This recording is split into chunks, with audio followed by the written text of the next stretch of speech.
في مصر يقل. عندنا مصيبه في حوادث الطرق في مصر. المستوى في خلال 4-5 سنين عدد ضحايا حوادث الطرق اكتر من حروب مصر كلها اللي قبل كده. وعشان تقول ضحايا حوادث الطرق ايه، يبقى الاقتصاد مرتبط بتحسين حاله الطرق. تحسين حاله الطرق 70% منه اخطاء بشريه على حسب الاحصائيات بتاعت وزاره الداخليه المصريه. فدي محتاجه ايه؟ محتاجه سياده قانون. كلها سلسله مترابطه ببعضيها، ما تقدرش تحقق انجاز بحاجه لوحدها. سياده قانون يعني ما حدش يجي بقى يكلم فلان يشيل له المخالفات اخر السنه، التفتيش على الطرق يبقى مظبوط، ما يبقاش في علاقات يعني السياده. وعلى مستوى كل حاجه، الموضوع غياب الدوله اللي الدكتور احمد قال عليه هو بصراحه يعني باختصار الفساد والعشوائيه. ما فيش سياده قانون، كل واحد بينزل ياخد حقه بايده في الشارع، لان هو لو راح للحكومه مش هياخد حقه. فشايف ان هو دي الطريقه الوحيده اللي هو ياخد بيها.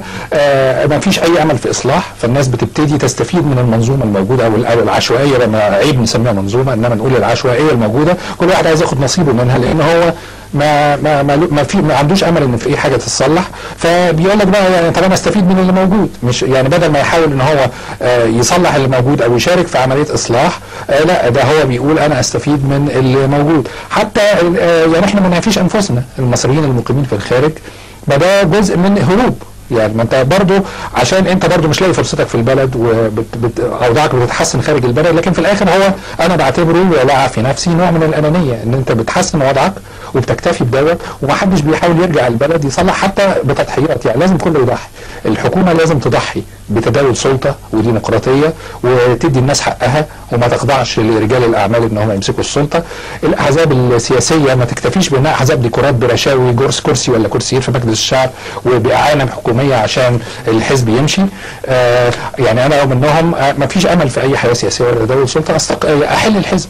يعني ايه فايده الاحزاب الموجوده دي ولا عمرها؟ ده غير الصراعات الداخليه يعني. لكن لو افترضنا حتى ان الاحزاب متماسكه من داخلها، ايه هم عملهم في الاصلاح؟ هل ليهم اي وجود في الشارع؟ ما فيش كلام من ينزلوا الشارع. المشكله في مصر مش مشكله حكومه بس، مشكله شعب، وفي سلوكيات كتير لا تساعد على التقدم في الشعب. ما الذي جرى للشعب المصري؟ يعني هذا الشعب المصري مو هو نفس الشعب المصري؟ لا، هو الشعب المصري زي ما قلنا قبل كده في كلام الدكتور جمال حمدان يقاد. وقت ما يجي قائد كويس هيقوده لحاجه كويسه، وقت ما يجي قائد وحش هيقوده لحاجه وحشه.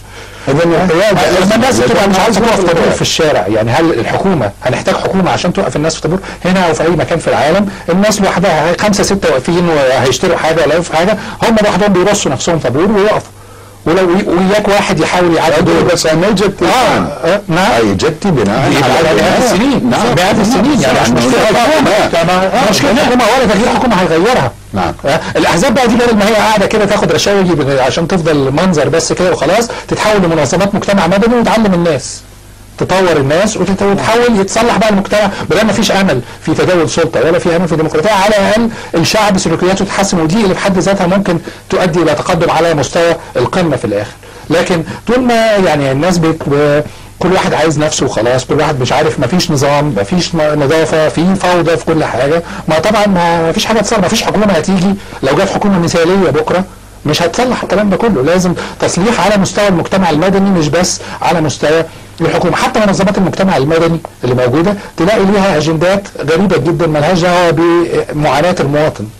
ليها اجندات يا اما بتملي عليهم من الخارج، يا اما مطامع برضه شخصيه ليهم ان هم يوصلوا المناصب او حاجه زي كده. لكن ما فيش حد بيحاول يصلح الالف ب اللي هي الحاجات الاساسيه، الانضباط والاتقان، وان الناس تروح الشغل بعدها في هنا. يعني واحد يعتبرها عيب قوي، او في اي دوله غربيه عيب قوي ان هو ياخد فلوس مقابل ان هو ما عملش عمل. لو جاي يشتغل وطخ مشوار عشان يجي لك عشان يصلح لك حاجه وفي الاخر ما صلحهاش لاي سبب من الاسباب، ما عملش فيها مجهود، يرفض ان هو ياخد فلوس، لان ده بيعتبرها عيب، يعني حاجه عيب جدا. ويعتبر ان هو لو ما تعبش وما خدش وما عملش حاجه في مقابل الفلوس دي ما ياخدهاش.